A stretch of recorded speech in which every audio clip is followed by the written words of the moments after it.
법승 삼부에 기의합니다. 금생의 금강경 수지독송 공부함에 이 인연 공덕이 저와 저의 가족 모두에게 공덕에 수승케 하옵소서. 저와 저의 가족 모두가 다 함께 편안케 하옵소서.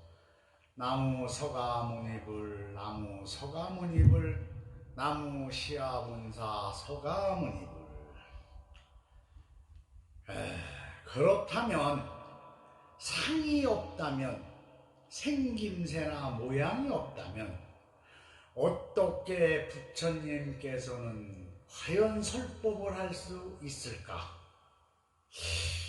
이와 같이 수구리가 계속해서 의심이 풀리질 않는 거예요.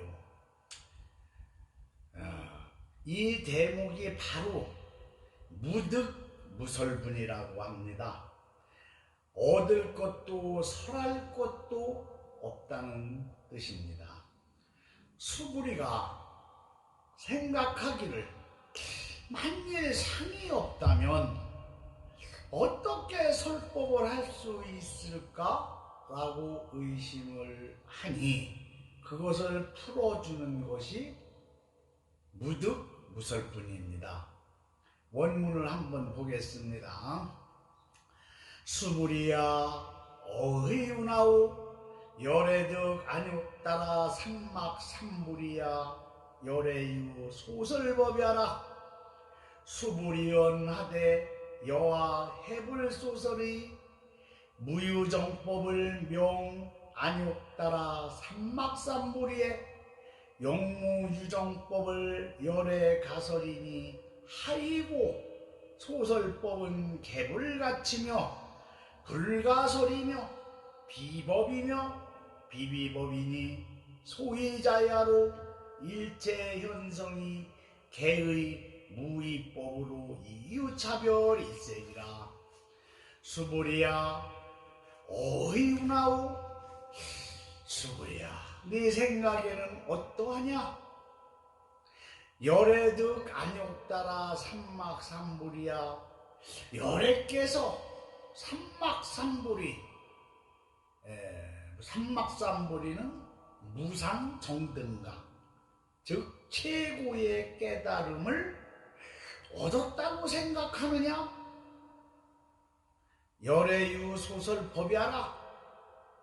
그렇다면 또 내가 법을 설한 것이 있느냐?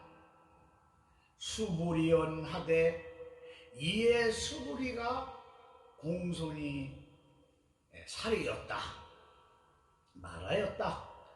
여와 해불 소설의컨대 제가 부처님께서 설한 말을 말씀하신 말을 뜻으로서 이해할 것 같으면 무유정법이 명안욕따라 삼막삼불이입니다. 결정적으로 결정한 법이 없는 것으로 인하여 안욕따라 삼막삼불이라고 합니다.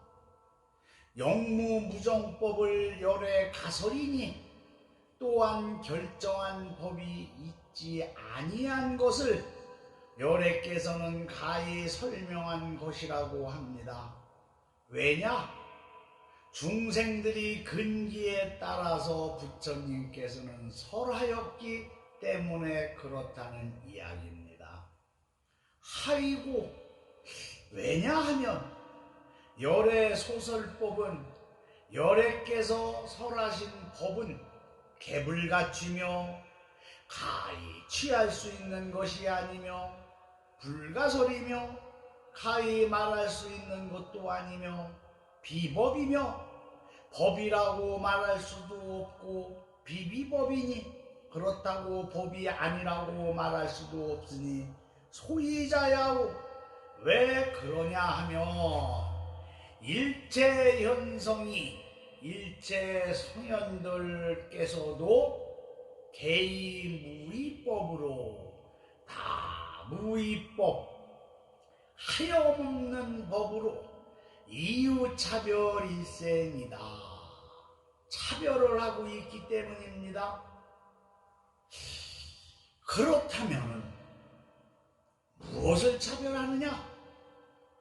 중생들에게는 근기가 있어요. 상근기, 중근기, 하근기를 열애께서는 알아듣기 쉽게 근기에 맞춰 분리해서 설법을 하시고 있기 때문입니다. 이 대목을 이대로 본다면 이해하기가 너무 힘들죠? 그럼 역대 고승 선사님들의 풀이를 한번 보겠습니다. 이것은 금강경 32분 가운데 제7득 무설분에 해당됩니다. 이것을 함호 득통선사님이 풀이한 것을 우리는 한번 보겠습니다. 진여불성 불의열반으로부터 육도 사제 12인연 등 일체명언에 이르기까지 모두 다 근기에 따라 설하신 것이다. 실에 있어서는 법과 사람이 따로 없도다. 부처님께서는 말씀하시는 법이 어떤 때는 유상을 설하시고 어떤 때는 무상을 설하시고, 무상을 본다는 것은 본체를 보고 설법하신다는 것이지 없는 것을 보고 설법하신다는 것은 아니지요. 말씀하시며 원어 둥글둥글한 설법, 저 근기에 따라 설법하시는데 자제하신 분이시다. 일체 현성에 정한 법이 모두 무의로서 차별하기 때문이다. 이러므로 한 맛을 무학법이 성문에 있으면 사제가 되고, 사제는 고진멸도를 말하는 거죠. 연각에 있으면 12인연법이 되는 겁니다. 12인연은 무명, 행식, 명색, 유깁, 촉수의 취유생노사, 이게 12가지이며 보살에 또 있으면 6도, 천인수라, 축생, 아기, 지옥. 천인수라는 삼선도요, 축생, 아기, 지옥은 사막도죠. 이렇게 해서 6도 12인연 사제가 낱낱이 취해 가히 말할 것이 없다. 그렇다면은 여기서 진여라는 것이 어떤 것이냐를 본다면, 이 세상의 모든 것은 업에 의해서 이루어진다고 먼저 시간에 우리가 배웠습니다. 그렇다면 그 업은 어디에 붙어 있느냐라고 물었을 때, 업이 딱하니 붙어 있는 장소는 바로 어디냐? 아리야식, 제8아리야식이라는 곳에 붙어 있습니다. 사람이 살아서는 안입이 설신의 육식을 가지고 살고, 또 그 육식을 눈으로 보고 귀로 듣고 맛보고 생각한 걸 뿌리를 내려 육근, 그래서 제7식에 저장을 하는 건데, 제7식이 저장하는 것을 뭐라고 하느냐, 이거 유식론에서 만화식이라고 하는 거예요. 그래서 만화식에서 이제 우리가 죽어갖고서는 이제 저승에 갈 때에는 제8식 아리야식에 업이 붙어갖고 돌아다니는 겁니다. 그러면은 그 아리야식에 저장 창고가 붙어 있는 게, 모든 선하고 악한 것은 다 저장하는 장소라면, 선도 저장하고 악도 아리야식 8식에 저장하는 거라면, 과연 그곳은 깨끗한 곳이냐, 더러운 저장 창고냐 하고 의심을 하게 되거든요. 그런데 이곳 아리야식은, 이 아리야식이라는 저장 창고는 깨끗하지 타지도 않고 더럽지도 않는다. 불구부정이다. 다만 참되고 한결같은 것이다 라고 설명을 하시다 보니 진여라는 말이 생기가 됐다 이 말입니다. 이 세상에 모든 이름을 그냥 우연히 생긴 것이 아니고 상대방의 물음에 따라 또 상대방의 모양에 따라 이름을 붙이게 된 것입니다. 공주에다 약사사라는 절을 줬으니 공주약사사라고 이름을 줬고, 간월도에다 절을 줬으니 간월암이라고 하고,